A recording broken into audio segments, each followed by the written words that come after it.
Good day everyone, my name is Alex and welcome to a new review. For today we have another Android TV box. This one is called the YokaTV KB2 Pro. So for specs we have the Amlogic S912, we have 3 gigs of RAM, 32 gigs of internal storage, and the TV box it's running Android 6. This looks identical to the original YokaTV KB2 and the only difference between this one and that one is the 3 gigs of RAM.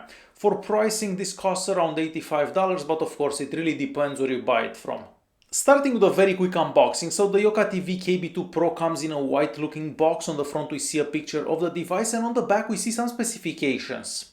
Inside we are going to find the device itself, we are also going to find the user manual. The user manual has some information and it's in English. There is also a power adapter, the HDMI cable, and lastly the remote control. I do recommend using a wireless keyboard and mouse for a much better experience. So the KB2 Pro, it's mostly made out of plastic, so we have plastic on the top, on the sides, but we do have metal at the bottom. What I like about this is the fact that the brand name actually lights up. So on the front we are gonna see the model name, which is KB2 Pro. We also have what looks to be like an LCD, however that's just a black spot that covers an LED basically, and we have a power button there as well. On the left hand side we have the only 2 USB ports and we also have a slot for an SD card. And since we are talking about SD cards, yes, you can install an SD card as internal storage. And speaking about internal storage, out of that 32 gigs that comes with this device, we have about 25 left, but the speeds that I got for the internal storage are quite good. Moving to the back of the device, so there we have the port for the power adapter, we also have the HDMI port, what looks to be like a reset button, the AV out, optical audio, and lastly the network adapter port.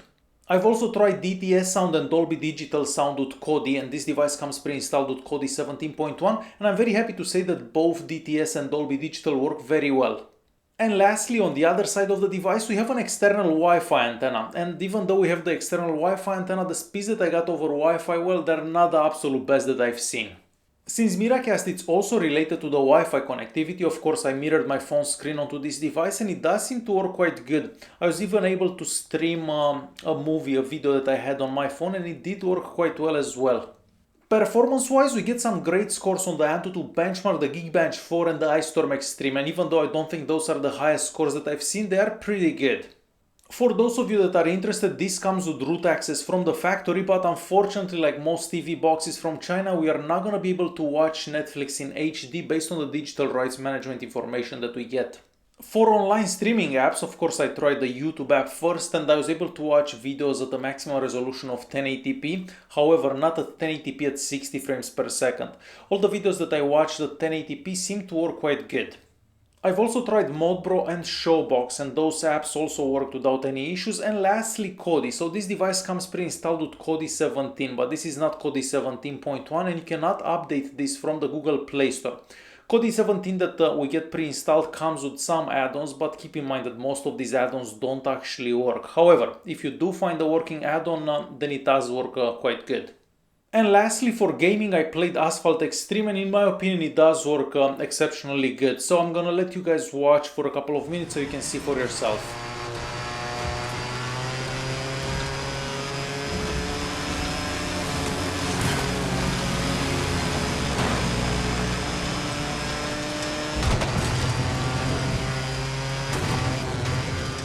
Well, now that we've seen how this looks and we have a better idea about its performance, I'm gonna start recording the screen so I can show you the launcher. We'll try a couple of video files, go over the settings app, so you have a better idea how this would perform for day-to-day usage.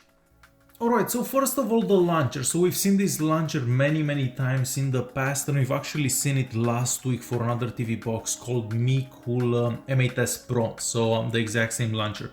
What I don't like about this launcher and the setup in general, it's the navigation bar right here. So if you want to hide the navigation bar, you actually have to go to settings, and at settings you have to go to display. So let me go to display there. And the display you have to turn on or off that navigation bar, and that could be a bit annoying at times. Aside from that, we have the notification tab on top of the screen right here, so nice and easy to access. For apps, we do get some apps that come pre-installed. So the TV Center here, it's actually Kodi 17. The Play Store comes pre-installed. The YouTube app, Miracast, the Media Center Rider, the MX Player, Netflix, and the TV Center, which is basically Kodi, and I mentioned that at the beginning. The settings app looks identical with what we've seen for past Android TV boxes running Android 6 basically. So here at network you can connect to the Wi-Fi or through a cable depending what you have at home. A display can change the screen resolution. Keep in mind that the resolution on your TV may be different than this one. And moving back at sounds, you can select digital sounds, and as I told you before, DTS sound and Dolby Digital sound also works on this device. And if we click on about, right here we can see the model name. So we have the KB2 Pro, the Android version is Android 6.0.1, and it doesn't say when the latest security patch was.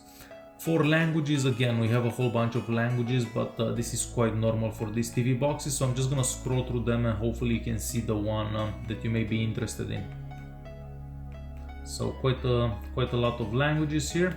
And that's about it for the languages, and we also have more settings, but again, we've seen this in the past and there isn't that much here that you can actually change.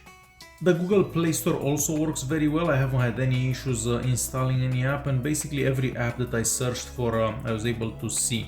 This is Cody right here, so you could technically install this if you want the latest version and uninstall the other one that comes pre-installed. So it's really up to you. Multitasking also works very good, and that 3 gigs of RAM that we have available for this device definitely helps for that. So no issues with the multitasking either. So I went ahead and I installed Kodi from the Google Play Store, and now basically I have this one which is Kodi 17.1 and the other one that comes pre-installed. So since we have Kodi opened, I have my USB stick plugged in, and we'll check out a few files and see which files do good and which ones don't. So we're just gonna resume. I've already tried these files earlier, and as you can probably tell, this one seems to work without any issues. We'll stop this one and we'll move to the next one, and this is the second one. And again, I'm just gonna skip towards the end here.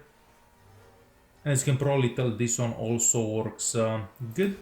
We'll stop this one and we'll move to the next one. This is the next one. And I'm just gonna skip forward once again. This is a 4K file at 60 frames per second.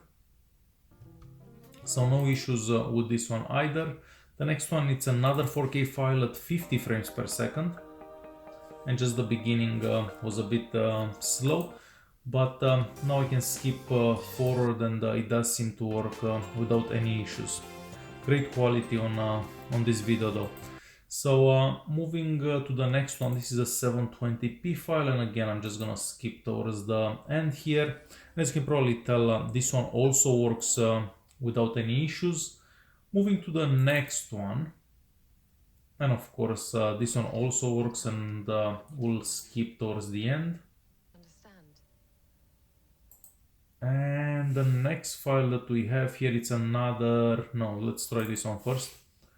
So as you can probably tell, it does work without any problems.